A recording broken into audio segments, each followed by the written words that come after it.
As we said, 7 under on the day. Poulter currently holds the lead alongside Mark Hubbard, a bunch of big names within striking distance. Webb Simpson, Ryan Palmer, Jordan Spieth, all sniffing the lead right now, and some big names not on the first page, including Dustin Johnson at the 3 under in the mix. Ricky Fowler at 4 under, but world number 1, tournament favorite Rory McIlroy struggling, in need of a big Friday, currently 1 over in a tie for 103rd. Joining us now to sink their teeth into what we saw in round 1, 2 of our finest golf minds, co-host of the First Cut podcast, Kyle Porter and Rick Gehman. Fellas, plenty to dig into, just 18 holes into the RBC, but let's start with another Kyle Porter fever dream. The volatility of one Jordan Spieth remains appointment television. 1 minute he's carded a triple, the next he's on a record birdie streak. Kyle, is this the brand of boom-bust golf that is sustainable when these guys get on some maybe bigger, more demanding tracks? I don't know if it's sustainable. I know it's not sustainable for my heart as I try to follow Spieth's rounds on the PGA Tour. Look, here's the thing, Joe. I think from tee to green, Spieth has looked pretty good for the first 2 weeks. He looked really good for the first couple days at Colonial, kind of faded on the weekend.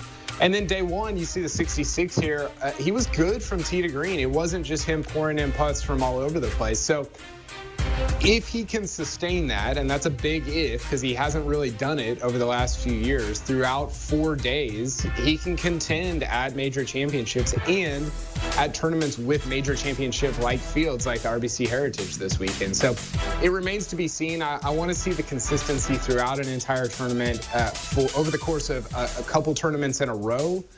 We haven't really seen that so far, but if he can do that, he can get back to contending and winning tournaments again.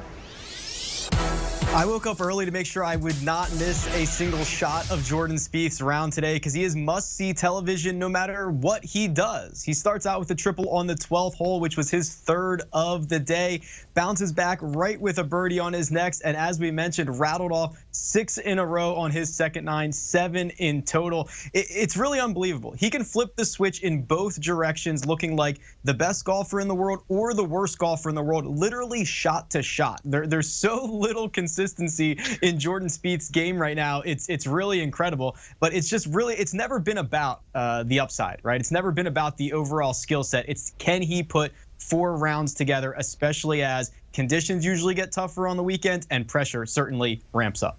8 birdies and a triple on the card for Spieth, the type of stuff that will steal a spotlight from a leader. Let's talk about those leaders in the clubhouse through 18 holes. Ian Poulter and Mark Hubbard at 7 under. Rick, I want to go Poulter specific here. What impressed you most about his afternoon? A guy who does have the ability to shape shots at a course that calls for it. Yeah, just an all-around solid day from Ian Poulter, and this is one of the very few courses on tour where Ian Poulter becomes super live. Guys like Poulter, Kevin Kisner is another one that don't hit the ball very far, but they're accurate off the tee. They hit their irons and even long irons well enough. And then once you get into 20, 25 feet, we have seen Ian Poulter, Ryder Cup after Ryder Cup, catch fire with that flat stick. So this really is a perfect storm for him to be able to get a course that should fit him beautifully, and he rolled putts in all day. So that's going to get you to 7 under in the top of the leaderboard. Yeah, I think, you see the stat right there, for hitting 14 of 18 greens at a place like Harbour Town. That's really difficult to do. These are tiny greens.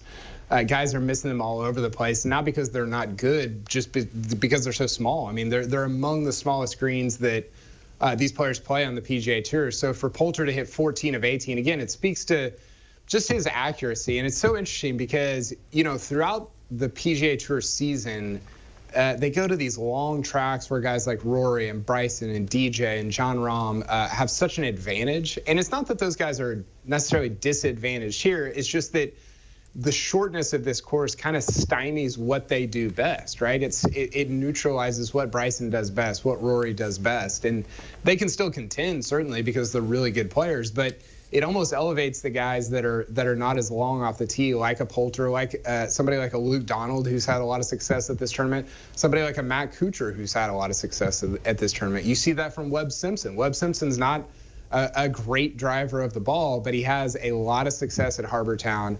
He played well on Thursday and has gotten himself onto the leaderboard as well. So it's a really interesting course from that perspective. Clearly, the deep nasal swab did not affect Ian Poulter there. I watched that. I said, no, thank you. I don't want to do that. I'll do the saliva or I'll take a blood test or whatever.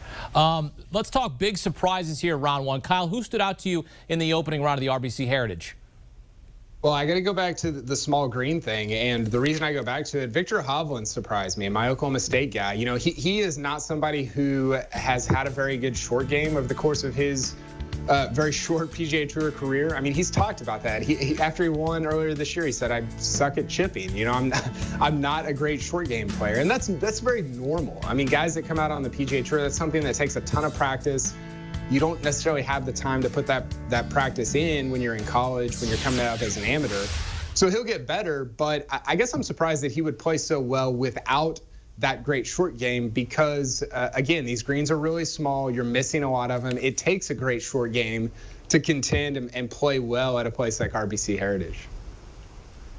My big surprise for the day is Daniel Berger with another 4-under round 67. And I want to take an abstract approach to this. It is certainly not a surprise that Daniel Berger is playing well. Now 29 consecutive rounds of par or better, the longest active streak on the PGA Tour. But I'm surprised that he was able to so quickly refocus and follow up his first win last week since 2017. It's difficult to do that. There's so much extra media attention and obligations and, of course, celebration that goes into raising a trophy on a Sunday afternoon. To be able to quickly turn around and put yourself right back in the mix the next week is highly commendable. So very surprising in a positive way for Daniel Berger today.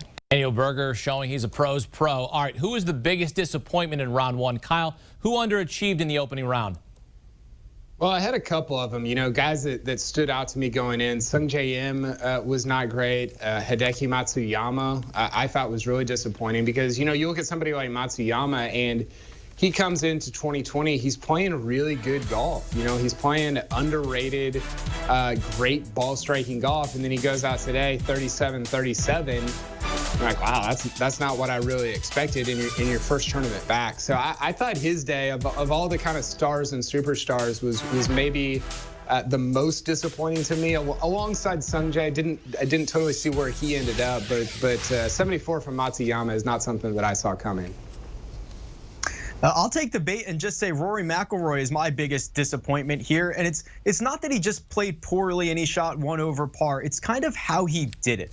He lost in all 4 major strokes gained categories. So to put that into perspective, he hasn't done that in a single round since the first round of the 2017 BMW Championship. We're talking like 3 years worth of data on Rory McIlroy before we find another round like he had today. And he is one of the guys on tour who is so incredibly consistent week in, week out, round after round. So to see him put together it basically in every facet of the game, a pretty poor effort was quite surprising to me. So we'll see if he'll be able to flip the switch tomorrow. He's got a lot of work to do in his second round to make sure we see him on the weekend. Rick Gehman and Kyle Porter will continue to offer their expertise throughout the weekend at the RBC. Plenty more knowledge to be had from our golf analysts. Kyle Porter, Rick Gehman, and the rest of our squad bringing you all the latest on tour, from on-site analysis to full betting breakdowns at the First Cut podcast. Download and subscribe today.